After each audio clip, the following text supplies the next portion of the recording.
বিকাল 4:44। Good evening from Chilapata forest. এটা হচ্ছে আমাদের অরুণাচল সিরিজের সেকেন্ড ব্লগ। যারা প্রথম ব্লগটা দেখেছো তারা নিশ্চয়ই জানো যে আমরা কিভাবে চিলাপাতা ফরেস্ট এসে পৌঁছেছি। যারা এখনো অবধি ওটা দেখোনি তাদেরকে আমি রিকোয়েস্ট করবো একবার প্রথম ব্লগটা দেখে নাও, তাহলে এই ব্লগ বা আপকামিং সিরিজের সাথে আরো ভালোভাবে তোমরা কানেক্ট করতে পারবে। এই ট্রিপটা হতে চলেছে কলকাতা থেকে অরুণাচল প্রদেশের খুবই সুন্দর আর রিমোট একটা ভিলেজ হচ্ছে মেচুকা, একদম তিব্বত বর্ডারের কাছাকাছি অবস্থিত।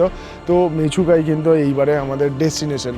তো মেচুকা যাওয়ার জন্য প্রথম দিন আমরা কলকাতা থেকে চিলাপাতা মানে 765 কিলোমিটার মতো রাইড করে এসেছি, আর আগামীকালও কিন্তু আমরা লং স্ট্রেচ একটা কভার করব। তো সেটার জন্য এখন প্রিপেয়ার হচ্ছি। একটু আগে লাঞ্চ টাঞ্চ করে ফ্রেশ ট্রেশ হয়ে স্নান টান করে এডিটিংয়ে বসেছিলাম, এডিট করছিলাম, আর তার সাথে সাথে এখন মনে হচ্ছিল যে বাইকটাকে একটুখানি রেডি করে রাখি, বাইকে কি রয়েছে সেটা দেখাই। তার আগে তোমাদের দেখিয়ে নিই, এই হচ্ছে চিলাপাতা ফরেস্টের মধ্যেই অবস্থিত আমাদের স্টে। এইদিকে চিলাপাতা ফরেস্টের বাউন্ডারি। এখানে কিন্তু জঙ্গলি জন্তু জানোয়ার বেশ আসে। একটু আগে আমরা বুনো শুয়োরকে দেখতে পেলাম, বেশ কয়েকটা বুনো শুয়োর এসেছিলো। তার সাথে সাথে হাতিও মাঝে মাঝে এই লোকেশনে চলে আসে। তার সাথে সাথে এখানে কিন্তু গন্ডার থেকে শুরু করে বাইসন পর্যন্ত সমস্ত কিছুই দেখা যায়। গন্ডার একটু রেয়ার। এই হচ্ছে আমাদের দুটো বাইক দাঁড়িয়ে আছে। কালকে কিন্তু দারুণ পারফর্ম করে এসছে বাইকটা, দুটো বাইকই দারুণ পারফর্ম করেছে। সৌরভ হচ্ছে হিমাদ্রিকে ভিডিও কল করেছে, ভিডিও কল করে কি সব একটা দেখাচ্ছে, মানে হিমাদ্রির ডাইরেকশন দিচ্ছে যে কি হয়েছে। ব্যাপারটা হয়েছে যে আমার এই যে নাকেল গার্ডটা একটু ছোট্ট বাড়ি খাওয়ার পরে এটা ঢিলা হয়ে গেছে, তো এটা এখন সৌরভ টাইট করে দিচ্ছে। আরও একটা প্রবলেম হয়েছে, এই দেখো এটা হচ্ছে আমার ফগ ল্যাম্পটা পুরোনোও হয়ে গেছে যদিও। ফগ ল্যাম্পটা কিন্তু এখান থেকে খুলে নিচে ঝুলছে তার সমেত। ছেলেপুলে কিরম প্রিপেয়ার্ড হয়ে এসছে বুঝতে পারছো, এসে ভিডিও কল করে কাজকর্ম করে ফেলছে। দেখো ফোনটাকে সেট করেছে, দেখো এই দেখো টাইট আছে ভাই, আর টাইট করে নেই। ঠিক আছে, আর তাহলে করে দাও, আপনি ছেড়ে দাও। টাইট অলরেডি হয়ে গেছে, তারপরে এখন কিন্তু শোবাজি করছে। আমার বাইকে কিন্তু সাইড স্ট্যান্ড বাইপাস করা রয়েছে। যেহেতু সাইড স্ট্যান্ড বাইপাস করা রয়েছে ওই জন্য আমি বাইকটাকে কাত করে কিন্তু চেন লুপ করে নিতে পারবো। হ্যাঁ, অনেক দিন ধরে আমি কিন্তু সাইড স্ট্যান্ড বাইপাস ইউজ করছি, প্রায় 2.5 বছর হয়ে গেছে। 2.5 বছর আমি বাইকটাকে জাস্ট কাত করলাম, কাত করে এখানে স্টার্ট দিলাম। চেন লুপটাকে এবার সৌরভকে বলবো একটু মেরে দিতে। আমিও আমার হাত দিয়ে এরমভাবে মেরে নিতে পারি, কিন্তু যেহেতু সৌরভ রয়েছে ওকে তো কিছু তো করতে হবে।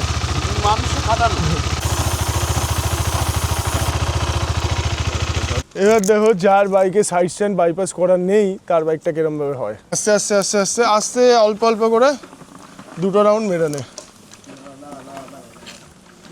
একদম মাঝখানটাতে অল্প অল্প মেরে নে। আপাতত আমাদের বাইকের কাজ ডান হয়ে গেছে, শুধু একটা কাজ বাকি আছে, সেটা হচ্ছে একটা নাট লাগবে। সেই নাটটা দিয়ে আমার ফগ ল্যাম্পটা ফিক্স করা হবে। নাটটা খুঁজে পাওয়া গেলে আমাদের আজকের মতো কাজ শেষ। এডিটিং রয়েছে প্রচণ্ড রকমের। এরিয়াতে আবার বাইসন এসছে মনে হচ্ছে, পাওয়া গেছে। তুমি তো ভয় পাচ্ছ গো, আওয়াজ হয়েছে এটা, মানে মরমর করে আওয়াজ হয়েছে। বাইসনের যা ঢুকে গেল। এই যে দেখছো, এই যে চোখ জ্বলছে দেখছো, এইখানটায় আসে দোল বাইসান আসছে এখন। কোথায় গেল? এই যে বাইসন পালাই গেছে এইদিকে।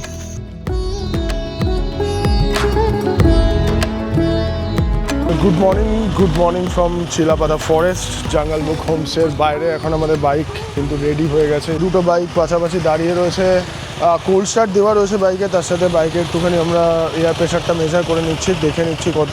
এটা দেখতে পাচ্ছ, এটা হচ্ছে পোর্ট্রনিক্সের টায়ার ইনফ্লেটার। এটা সৌরভ পারচেস করেছে রিসেন্টলি। এটা দিয়ে কিন্তু আমরা এয়ার প্রেশার মেজার করছি, তার সাথে সাথে পাম্প দিয়েও নিচ্ছি যদি কম থাকে। এইবারের ট্রিপে কিন্তু আমি এই স্যাডেল ব্যাগটা একদম নতুন নিয়েছি। এটা হচ্ছে রাইনক্সের পড, রাইনক্স থেকে পাঠিয়েছে আমার কাছে। এটা 52 লিটার্সের ট্যাঙ্ক ব্যাগ। আগের দিন তোমাদের বলছিলাম, এই যে দুই সাইডে খুব সুন্দরভাবে সেট হয়ে গেছে। একটু ছোট, এর আগে আমার যেটা ছিল তার থেকে একটু ছোট, এবং সৌরভও কিন্তু সেম স্যাডেল ব্যাগ ইউজ করছে এখানে। তো দেখি 35 দিয়ে দেয়। তার সাথে সাথে আজকে কিন্তু আমাদের ব্রেকফাস্টও এখানে চলে এসছে। ডিম ম্যাগি খাবো, আর তারপরে বেরিয়ে পড়বো। তোমাদের সাথে বাকি কথা হচ্ছে কিন্তু একদম মোটর ব্লগিং সেট আপে। মা দুর্গা, জয় জগন্নাথ, ওম নমঃ শিবায়। শুরু করছি তাহলে রাইড। সকাল 9:18, ট্রিপ 2 করে নিয়েছি 0। এবার আস্তে আস্তে আমরা এগোবো সামনের দিকে। চলো, তোমরা যদি এসে এখানে 1-2 দিন থাকো এরকম লোকেশনে, সত্যি তোমাদের খুবই ভালো লাগবে। এই জঙ্গলে ফিল নিতে এখানে চলে আসতেই পারো। আমার ডেসক্রিপশন বক্সে টোটাল ডিটেলস দেওয়া রয়েছে, মানে কন্ট্যাক্ট ডিটেলস দেওয়া রয়েছে। তোমরা চলে আসতে পারো। আর যারা অরুণাচল প্রদেশ কলকাতা থেকে প্ল্যান করছো, শিলিগুড়ির একটু ক্রস করে থাকতে চাইছো, তারাও কিন্তু এখানে এসে থাকতে পারো। শিলিগুড়ি থেকে মোটামুটি 130 কিলোমিটার মতো ডিস্টেন্স এই চিলাপাতা জঙ্গল বুক হোমস্টের। আর সব থেকে বড়ো কথা হচ্ছে একদম গুয়াহাটি যাওয়ার হাইওয়ে, মানে অরুণাচল যাওয়ার হাইওয়ের উপর NH27 উপরেই রয়েছে এই হোমস্টে। খুব বেশি হলে 1.5 মিনিট, 1 থেকে 1.5 মিনিট ভেতরের দিকে ঢুকতে হবে বাইক নিয়ে। বর্ষার ডুয়ার্সও কিন্তু অপরূপ সুন্দর হয়ে ওঠে, যদিও এটা বর্ষাকাল নয়, অসময়ে বৃষ্টি হয় না, সেটাই হচ্ছে এখন। কালকে কিন্তু এখানে বেশ বৃষ্টিপাত হয়েছে, আমরা সন্ধ্যাবেলাটা বেশ বৃষ্টি এনজয়ও করেছি এডিট করতে করতে, কিন্তু রাইডের সময় এখন বৃষ্টি চাই না। এই ছোট্ট নদী দেখতে পাচ্ছ, এখানে কিন্তু ভালোই জল রয়েছে এখন। আর এই নদীতে ছোট্ট ছোট্ট মাছ পাওয়া যায়, বোড়ালি মাছ বলে, এই নদীতে কিন্তু পাওয়া যায়। লাস্ট টাইম যখন এসছিলাম এই মাছের কিন্তু এখানে ঝাল খাইয়েছিল আমাদের। চলে এসছি আমরা একদম হাইওয়ের সন্নিকটে, হাইওয়েতে কানেক্ট করে যাবো NH27।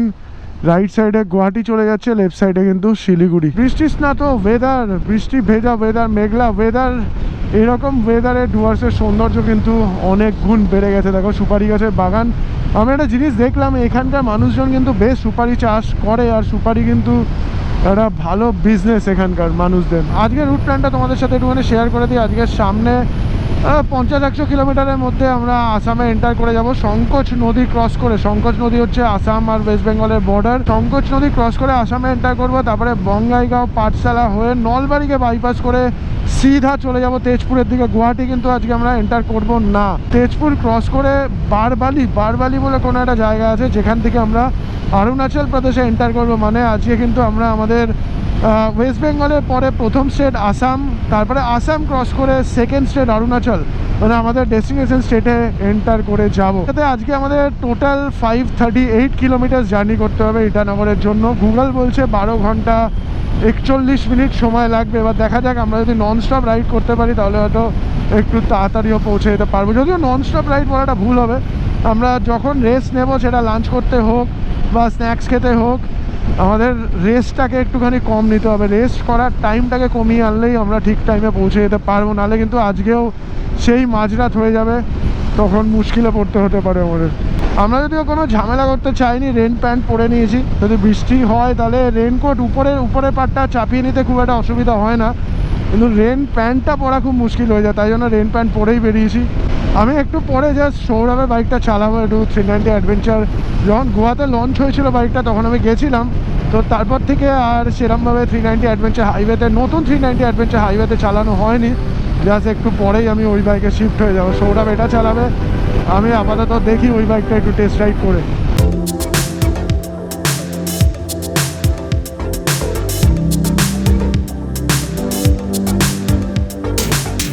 এই দেখো দেখো দেখো, দারুণ ভাই, কি করছেন, কোনো মানে হয়? বাইক নিয়ে ওপাশ থেকে এপাশে চলে এলো, পেছনে যে 100 স্পিডে একটা বাইক আসছে সেটা দেখলো না। গুয়াহাটি স্ট্রেট আলিপুরদুয়ার রাইট সাইডে চলে যাচ্ছে। আর গুয়াহাটি একদম সোজা। গুয়াহাটির ডিস্টেন্স এখান থেকে অ্যারাউন্ড 300 কিলোমিটার হবে। বঙ্গাইগাঁও দেখলাম একটা মাইলস্টোনে 120 কিলোমিটার। চা বাগানের কালার দেখো কীরকম সবুজ হয়ে আছে, বৃষ্টি হয়েছে না, ওই জন্য একদম কচি কলা পাতা কালারের মতো লাগছে চা পাতাগুলোকে। তো আমি এখন পেয়ে গেছি 390 অ্যাডভেঞ্চার নিউ ভার্সন। সৌরভের বাইকটা এখন আমি চালাচ্ছি, আমার বাইকটা সৌরভ চালাচ্ছে। আমার জন্য বাইকটা একটু ছোট লাগছে, বুঝতে পেরেছো, মানে যেহেতু আমার বাইকের সিট হাইট 855 mm আর এটার সিট হাইট হচ্ছে 830 mm। যদিও 20 mm এমন কিছু বেশি নয়, 20-25 mm এতটা মতো হবে, কিন্তু তাও এটা যথেষ্টই নিচু লাগছে আমার। ওই বাইকের ইঞ্জিন আর এই বাইকের ইঞ্জিনের মধ্যে সিসির কিছুটা ডিফারেন্স রয়েছে। যেমন আমারটা 390, কিন্তু ওটা 373 সিসি বাইক, আর এটা কিন্তু 390, but actually 398 CC bike. Torque মোটামুটি সেমই রয়েছে, ওটাও 39 Nm, এটাও 39 Nm। আমার বাইকটা হচ্ছে 43 bhp আর এই বাইকটা হচ্ছে 45 bhp। গুয়াহাটি 292, বঙ্গাইগাঁও 106 আর নলবাড়ি দেখালো 214। নতুন 390 অ্যাডভেঞ্চারের যে ফিচারটা আমার সব থেকে বেশি ভালো লাগে সেটা হচ্ছে ক্রুজ কন্ট্রোল। যদিও লাস্ট টাইম আমি যখন রাইড করেছিলাম এই বাইকটা, তখন ক্রুজ কন্ট্রোল ফিচারটা চেক করিনি, এখন আমি চেক করব। এই জাস্ট এখানে একটা সুইচ রয়েছে, এটা হচ্ছে ক্রুজ কন্ট্রোলের সুইচ। এখানে প্রেস করলাম, দেখো ডিসপ্লেতে একটা সাইন চলে এলো ইয়েলো কালারের। ক্রুজ কন্ট্রোল এখনও কিন্তু অ্যাক্টিভ হয়নি। এখানে দুটো সুইচ আছে, একটা প্লাস আছে আর এই পাশে মাইনাস আছে। আমি যদি মাইনাসটা প্রেস করি তাহলে দেখো সুইচটা গ্রিন হয়ে গেল আর 74 কিলোমিটারে 73 কিলোমিটার ক্রুজ কন্ট্রোল অ্যাক্টিভ হয়ে গেছে। আবার এখান থেকে তুমি স্পিড বাড়াতে পারো 80তে ক্রুজ কন্ট্রোল এনেবল হলো এখন, 81, 82, 83, 86 ক্রুজ কন্ট্রোল এনেবল আছে। আস্তে আস্তে 86-এ যাবে, দেখো স্পিড, দেখো এটা আমি 90-তে এনেবল করলাম, আস্তে আস্তে 90-তে যাবে স্পিড। দেখো 90-তে ক্রুজ কন্ট্রোল এনেবল করো আর ইজিলি বেরিয়ে যাও সামনের দিকে। বলতে পারো থ্রটল দেওয়াই রয়েছে। আমি ক্লাচ যদি এখন প্রেস করি তাহলে কিন্তু একটা গাড়ি আওয়াজ করবে, ইঞ্জিনে একটা সাউন্ড বাড়বে হু করে। তো ক্লাচেও কিন্তু হালকা যদি প্রেস করে দেখে, ক্লাচেও কিন্তু ক্রুজ কন্ট্রোল সেরকমভাবে ডিসেবল হচ্ছে না। মেনলি ব্রেকে, পায়ের ব্রেক মারো বা হাতের ব্রেক মারো, হ্যাঁ এই দুটোতেই কিন্তু ডিসেবল হবে। অনলি ব্রেকে দেখো, পায়ের ব্রেক মারবো ভালো করে দেখো, পায়ের ব্রেক মারলাম এই হয়ে গেল ডিসেবল, এই ক্রুজ কন্ট্রোল এনেবল, এই হচ্ছে ব্যাপার। এবার সামনে ব্রেক মারবো, ক্রুজ কন্ট্রোল ডিসেবল। আবার গিয়ার বাড়াও, একটা সুইচ, ক্রুজ কন্ট্রোল এনেবল 78-এ দেখো, 78-এ ফিক্স হয়ে যাবে স্পিড। ও মাই গড ভাই, আর কি চাই, দেখো 78 যাচ্ছে, 78 ফিক্স। ব্রেক মারবো, ডিসেবল ক্রুজ কন্ট্রোল।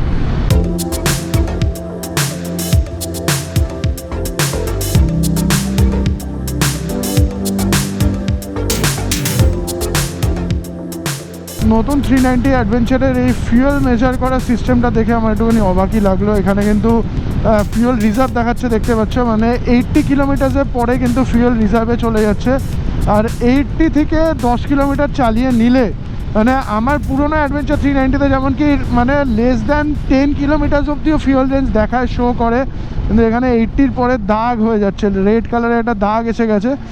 এই দাগ ছাড়া আর কিন্তু দেখা যাচ্ছে না, মানে লেস দ্যান 80-র পরে আর মেজার করা সম্ভব নয় এই 390 অ্যাডভেঞ্চারে। আমি বুঝতেও পারছি না এখন যে কত কিলোমিটার বাইক চলবে। একটু আগে 80 কিলোমিটার ছিল, 80-র পরে আরও 10 কিলোমিটার চালানোর সঙ্গে সঙ্গে এরকম দাগ চলে এসছে, আর কোনো মেজারমেন্ট নেই। মানে লেস দ্যান 70 বা লেস দ্যান 60 কিলোমিটার চলবে, লেস দ্যান 50 কিলোমিটার চলবে, যেটা পুরোনো কেটিএম অ্যাডভেঞ্চার 390-তে শো করে, নতুনে কিন্তু শো করছে না। সৌরভ পেট্রোল পাম্প দেখে দাঁড়াবি, ঢুকে পড়বি, আমারটা তো পেট্রোল ভরতে হবে। আমারটা সৌরভকে জিজ্ঞেস করছিলাম, সৌরভ বললো আমারটা দেখাচ্ছে হচ্ছে লেস দ্যান 50 কিলোমিটার, মানে 50 কিলোমিটার চলবে, আমারটা মেজার করা যাচ্ছে। চলো এবার বাইক চেঞ্জ করে নাও।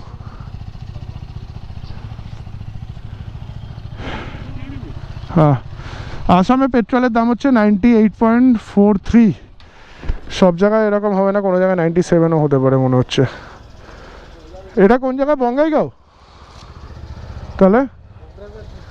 হ্যাঁ, কোকরাঝাড় ডিস্ট্রিক্টে 98.43। ও আমার বাইকটা আবার সামনের দিকটা একটু নিচু লাগছে, তার কারণ কি বলো তো, সৌরভের বাইকের সামনে 21 ইঞ্চি টায়ার রয়েছে, আমার 19 ইঞ্চি টায়ার, তো তাই জন্য আমার সামনের দিকটা আবার একটুখানি নিচু লাগছে এখন। কেন জানি না, মনে হচ্ছে বাইকটা এরকম সামনের দিকে নিচু হয়ে আছে। যাই হোক, এখন অবধি সকাল থেকে আমরা 97.8 কিলোমিটার রাইড করেছি, আর 442 কিলোমিটার এখনও অবধি যেতে হবে আমাদের সামনের দিকে ইটানগরের জন্য। বঙ্গাইগাঁও থেকে রাস্তা একটু চেঞ্জ হয়ে যাবে, NH27-কে হয়তো কিছুক্ষণ পরে আমরা ছেড়ে দেবো, তো তাই জন্য ওই রাস্তাটা আমার কাছে নতুন। আর সৌরভকে বলেছে ম্যাপ মেনে নিতে, সৌরভ এখন ওর মোবাইল মাউন্ট রয়েছে, ওখানে ম্যাপ সেট করে নিয়েছে।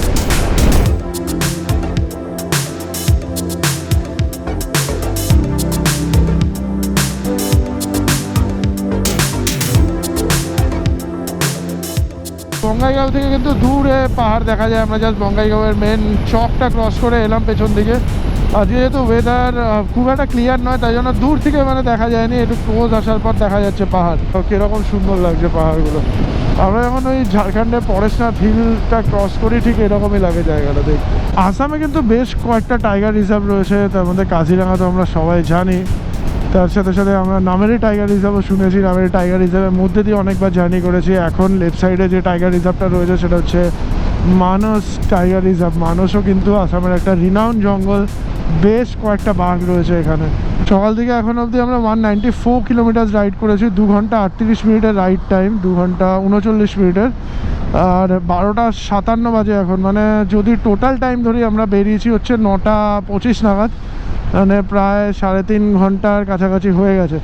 আমরা মাঝখানে একবার দাঁড়িয়েছিলাম একটু ছবি টবি তোলার জন্য, সেগুলো ইনস্টাগ্রামে আপলোড হচ্ছে, একবার ইনস্টাগ্রামটা তোমরা চেক করে নিতে পারো। আমার ডেসক্রিপশন বক্সে ইনস্টাগ্রামের লিঙ্ক দেওয়া রয়েছে, আমাদের দুজনের ইনস্টাগ্রামের লিঙ্কই পেয়ে যাবে ওখানে, তার সাথে অ্যাডভেঞ্চার্স বাঙালির ইনস্টাগ্রামের লিঙ্কও পেয়ে যাবে। এখনও কিন্তু 335 কিলোমিটার মতো রাইড করতে হবে আমাদের, রাত 9:04 বাজবে, গুগল বলছে 335 কিলোমিটার রাইড করে ইটানগর পৌঁছাতে।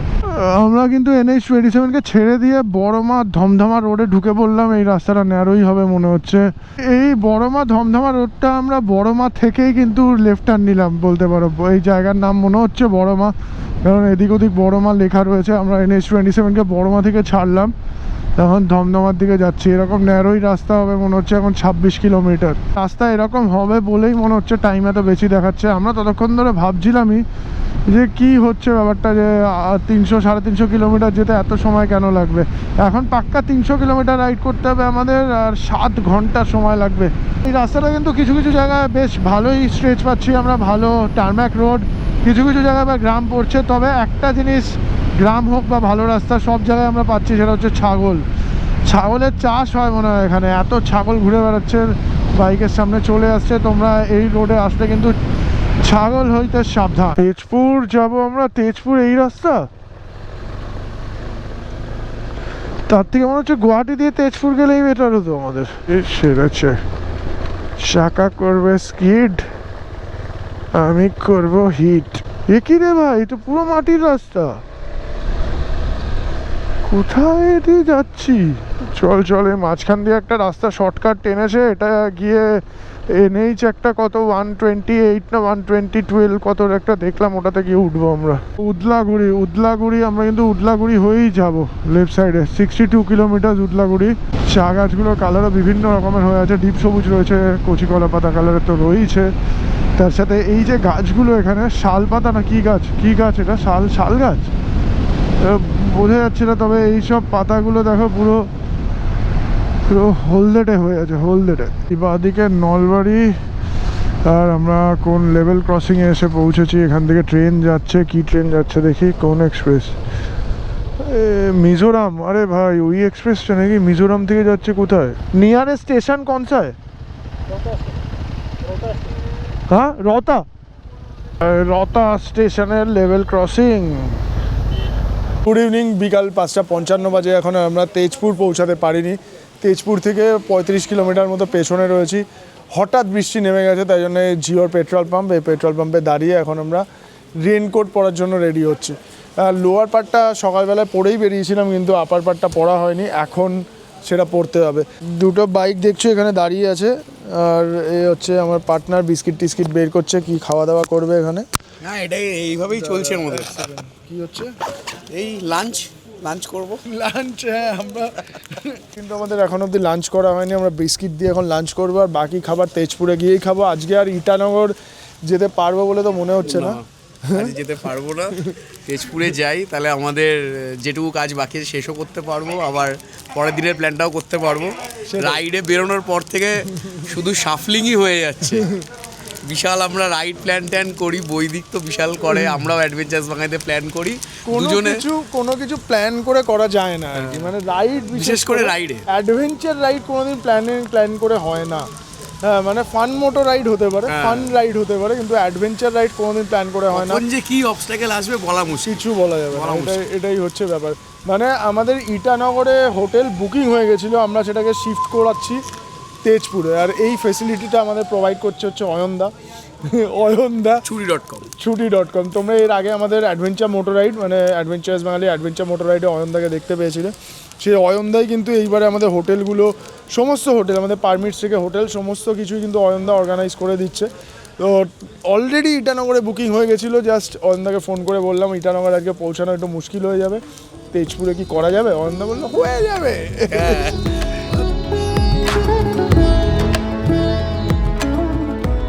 এই যে এই হচ্ছে আমাদের হোটেল ছিল, হোটেল আরনা। অ্যাকচুয়ালি কি আমরা অরুণাচল প্রদেশের যে রিমোট লোকেশনগুলোতে এবার ভিজিট করতে চলেছি, আগে থেকে না রিস্ক নিইনি যে ওখানে গিয়ে হোটেল বুক করবে, এরকম করিনি। তো অয়নদার সাথে কন্ট্যাক্ট করেছিলাম, অয়নদা বললো যে সমস্ত হোটেল আমি দেখে নেবো। তো অয়নদাই কিন্তু আমাদের 1 by 1 হোটেলসগুলো বুক করে দিচ্ছে।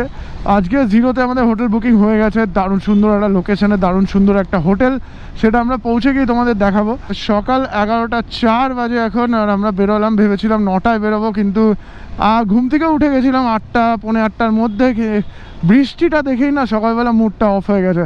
যাই হোক, যখন মেঘলা ওয়েদার থাকে ঠিক আছে, হ্যাঁ, কিন্তু এই সময় অসময়ে বৃষ্টি কিন্তু খুব একটা ভালো লাগে না। তেজপুরে আমাদের হোটেল থেকে ইটানগরের ডিস্টেন্স হচ্ছে, বাবা হ্যাঁ ডর লাগা क्या? তো দেখো বৃষ্টি পড়ছে, গোপ্রোকে ওয়াটারপ্রুফ বানানোর চেষ্টা করেছি, লেন্সে 1-2 ফোঁটা জল পড়তে পারে, আমি বারবার এরমভাবে মুছে নেওয়ার চেষ্টা করব, কিন্তু তাও যদি কোনো অসুবিধা হয় একটু ম্যানেজ করে নিও। বৃষ্টির মধ্যে বুঝতেই পারছো, তোমাদেরকে যাতে সমস্ত রকমের ভিউজ দেখাতে পারি, তাই জন্যই কিন্তু রিস্ক দিয়ে গোপ্রোটাকে ওয়াটারপ্রুফ বানিয়েছি। 100% অ্যাকিউরেট কিন্তু নয় এই ওয়াটারপ্রুফিং সিস্টেমটা, কিন্তু তাও আমি কিন্তু ব্লুট্যাক দিয়ে করে ফেলেছি। তেজপুরে আমাদের হোটেল থেকে আজকে আমাদের ডেস্টিনেশন জিরো ডিস্টেন্স হচ্ছে 240 কিলোমিটার্স, আর আমরা যে হোটেলে থাকতে চলেছি 243 কিলোমিটার্স। আর তার আগে আমাদের ইটানগর যেতে হবে, যেরকমটা তোমাদের বললাম, আসামে গোহপুর হয়ে আমরা ইটানগর যাব। ইটানগরের ডিস্টেন্স হচ্ছে 140 কিলোমিটার্স মতো, মানে ইটানগর থেকে জিরো ডিস্টেন্স 100 কিলোমিটার। 4 লেন আমরা পেয়ে গেছি, এখন ইজিলি বেরিয়ে যাবো। এর আগে কোথাও দাঁড়াবো না, আর সামনে আর কোথাও দাঁড়াবো না। ব্রেকফাস্ট হালকা ফুলকা আমরা করেই বেরিয়েছি, সোজা এখন চলে যাব গোহপুর ক্রস করে বর্ডারে গিয়ে আমাদের যা ডকুমেন্টস আছে সেগুলো সাবমিট করতে হবে। অলরেডি আমাদের কিন্তু ILP করা হয়ে গেছে, সেটা অয়নদা বানিয়ে দিয়েছে। ILP হচ্ছে ইনার লাইন পারমিট।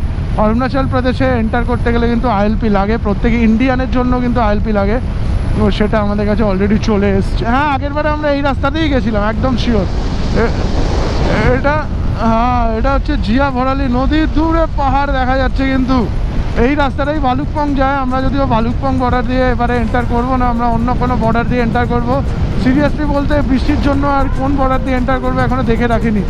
হ্যাঁ, তবে বরবালি বলে জায়গাটা, এটা হচ্ছে জিয়া ভরালি ব্রহ্মপুত্র, কিন্তু এখানে ব্রহ্মপুত্র এরকম বলতে পারো কামেং রিভার, কামেংটাকেই জিয়া ভরালি বলে এখানে।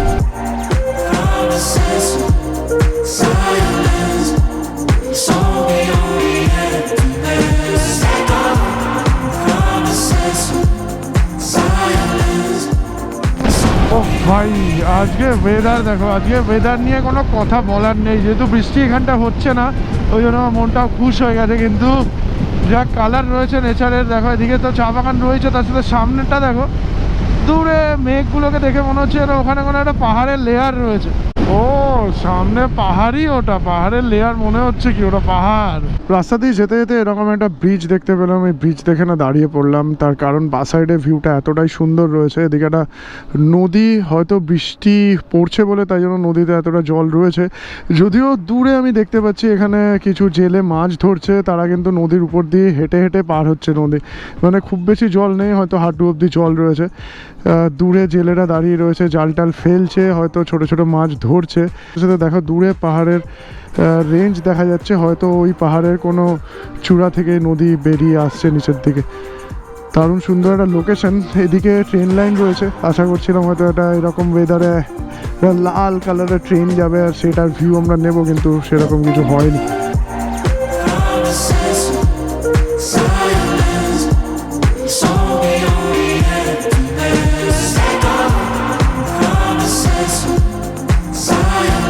বারোটা 53 আর আমরা কিন্তু গোহপুর ক্রস করছি।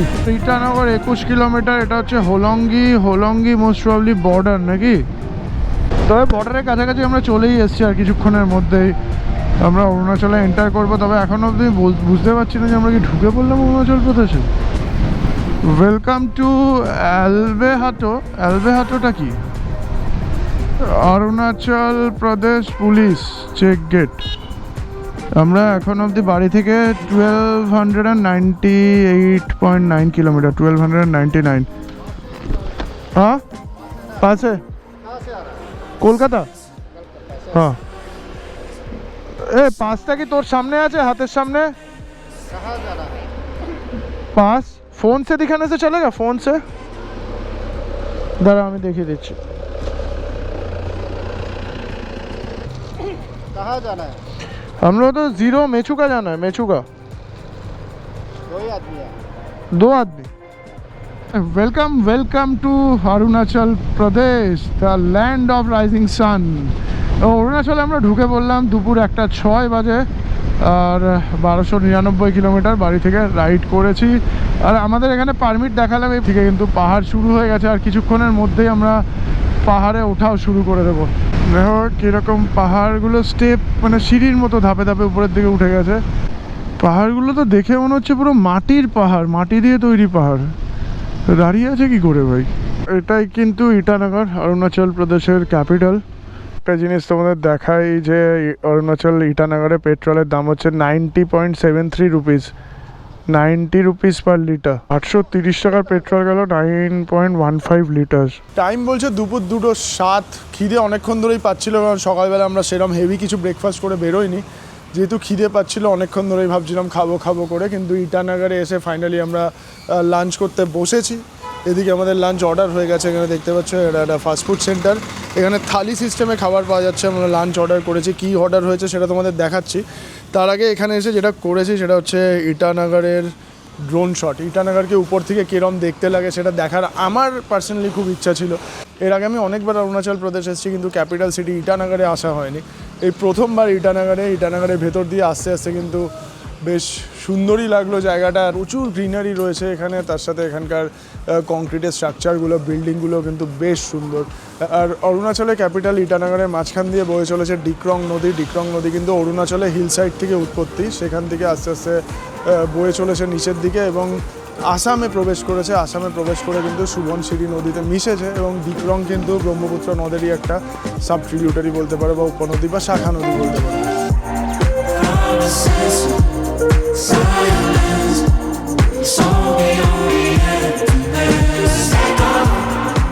একটা পাঁপড় ভাজা দিয়েছে, চিকেন রয়েছে 3 পিস মতো, আর তার সাথে এখানে ডাল রয়েছে, আর এরকম স্যালাড রয়েছে, আলু ভাজা রয়েছে। খেয়ে নিয়েছি এখানে আমরা, তেলও ভরা হয়ে গেছে, সব কিছু হয়ে গেছে, মানে গাড়িরও খাওয়া হয়ে গেছে, আমাদেরও হয়ে গেছে। তো এখন সামনের দিকে এগোবো। এখানে আমরা খেলাম 200 টাকা করে ছিল খাবারগুলো, মানে চিকেন থালি বেশ ভালো ছিল, কিন্তু চিকেন থালিগুলো 200 টাকা করে। তো বললো যে বিহারি স্টাইলে বানিয়েছে, ওই জন্য একটুখানি গ্রেভিতে অয়েল থাকে, তবে টেস্টি ছিল। আমি যদিও খুব একটা গ্রেভি খাই না, আমার গ্রেভি নিয়ে অত ইন্টারেস্টও নেই, অল্প জাস্ট চিকেন ডুবিয়ে খাওয়ার মতো গ্রেভি হলেই যথেষ্ট। ভাতে গ্রেভি মাখি না, ডাল দিয়ে খেয়ে নিই। ইটানগরকে বাইপাস করে আমরা বেরিয়ে গেলাম। মেন টাউনটা কীরকম ছিল, মেন সিটি কীরকম সেটা তোমাদের দেখিয়েছি, উপর থেকে তো ভালোই লেগেছে আশা করছি। আর এখন আমাদের গন্তব্য জিরো। আমরা ওল্ড জিরো যাব, এই যেখান দিয়ে আমরা লাঞ্চ করলাম ওখান থেকে আমাদের জিরোর হোটেলের ডিস্টেন্স হচ্ছে 109 কিলোমিটার। আমরা সামনে দইমুখ বলে কোনো একটা জায়গা পড়বে, সেই জায়গাটাকে বাইপাস করবো, ওই জায়গাটা যাবো না। তারপরে ইয়াচুলি হয়ে আমরা জিরো পৌঁছাবো। ওল্ড জিরোটা মানে প্রথমে জিরো পড়বে, তারপরে ওল্ড জিরো পড়বে। আমরা জিরো ক্রস করে ওল্ড জিরোতে যাবো, তো ওখানে আমরা স্টে করবো আজকে। 109 কিলোমিটার, 109 কিলোমিটার যেতে 3 ঘন্টা সময় লাগবে গুগল বলছে। এখন টাইম হয়েছে 3:03। আশা করছি আমরা যদি ননস্টপ যেতে পারি তাহলে 6টার মধ্যে পৌঁছে যেতে পারবো, যদি না রাস্তাঘাটের কন্ডিশন অন্যরকম কিছু থাকে। তো রাস্তা ভর্তি কাদা রে, রাস্তা ভর্তি কাদা। আগে হয়তো দুটো পাহাড় একসাথেই ছিল, মাঝখান দিয়ে কেটে রাস্তা তৈরি করা হয়েছে। দেখো এই জায়গাটা কিন্তু অদ্ভুত লাগছে। সামনে আরেকটু গেলে বুঝতে পারবে আরো ভালোভাবে। ধরো এটাকে ওভারটেক করি, এই দেখো দারুণ না? সামনে একটা ভয়ঙ্কর সুন্দর পরিবেশ রয়েছে, কিন্তু পাহাড়ের চূড়াটা পুরো মেঘে ঢেকে রয়েছে, ধোঁয়া হয়ে রয়েছে মনে হচ্ছে জায়গাটা। ভালো লাগছে। রাস্তাঘাট কিন্তু বেশ ভালো পাচ্ছি, এরকমই রাস্তা।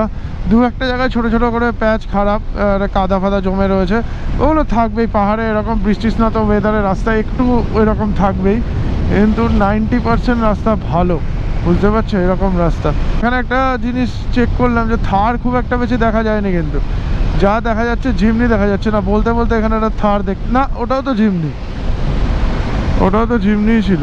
এটা একটা কি এত বড় একটা লেক, এটা ড্যাম মনে হচ্ছে, ড্যাম। হ্যাঁ, জিমনিটা হালকা গাড়ি না, ওই জন্য জিমনিটা বেশি চলে। বেশ ভালোই জ্যাম রয়েছে দেখতে পাচ্ছি আমি। এখানে রাস্তার কাজ চলছে, মোস্ট প্রবলি ল্যান্ডস্লাইড হয়েছে। রাস্তার কাজ চলছে, সৌরভ বিশাল স্কিড করবে কিন্তু গাড়ির চাকা। ও আচ্ছা, ওই যে ওখানে জেসিবি কাজ করছে। সমান সমান রাস্তা দিয়ে যাবি, এদিক ওদিক রাস্তা দিয়ে উঠবি নামবি না, সমান ব্যাস, কোনো কোনো কিছু ছিলই তো না। ও সৌরভ বলতে বলছে যে ও দারুণ বাইক চালাচ্ছে, সৌরভ দারুণ বাইক চালাচ্ছে অ্যাজ পার সৌরভ। সৌরভ বলছে সৌরভ দারুণ বাইক চালাচ্ছে। এক্ষুনি কি ওয়েদার ছিল আর এখন কি হয়ে গেল 10 মিনিটের মধ্যে, পুরো মেঘাচ্ছন্ন ওয়েদার। রাস্তার মধ্যে দিয়ে মেঘ যাতায়াত করছে, মেঘ উড়ছে রাস্তার মাঝখান থেকে, দেখো কুয়াশাচ্ছন্ন ওয়েদার পুরো।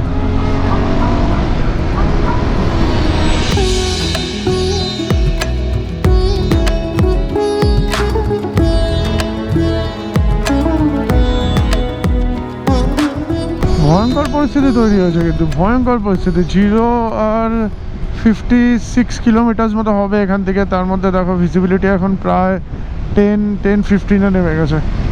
যাতা অবস্থা, যাতা সিচুয়েশন, মানে জাস্ট আমরা বুঝতেই পারিনি। ওইখানটা আটকা পড়েছিলাম যেখানে রাস্তার কাজ চলছে, ওই ল্যান্ডস্লাইড হয়েছে ওই জায়গাটায়, ওরা দিয়ে ঘুরলাম আর এরকম ওয়েদার, বাপরে বাপ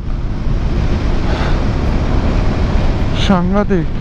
আমরা যখন নিচ থেকে আসছিলাম তখন দেখতে পাচ্ছিলাম না পাহাড়ের উপরে মেঘ করে রয়েছে, মানে পাহাড়ের একদম বেস পার্টটা দেখা যাচ্ছে আর তার সাথে টপে কিছুই দেখা যাচ্ছে না। ওই যে বেসের উপরে আমরা উঠে গেছি, তাই জন্যই এই মেঘটা। এখন চশমা থাকলে যে অসুবিধাটা হয়, এই এখানে পুরো জল জমেছে, এটাতেও জল, ওটাতেও ব্যাপার আছে। উপর দিয়ে দেখছিস না? হ্যাঁ হ্যাঁ হ্যাঁ, বুঝতে পেরেছি বুঝতে পেরেছি বুঝতে পেরেছি। চলো আমরা চা অর্ডার করি, ততক্ষণ তোমরা দেখে নাও অদ্ভুত কিছু সুন্দর ড্রোন শট।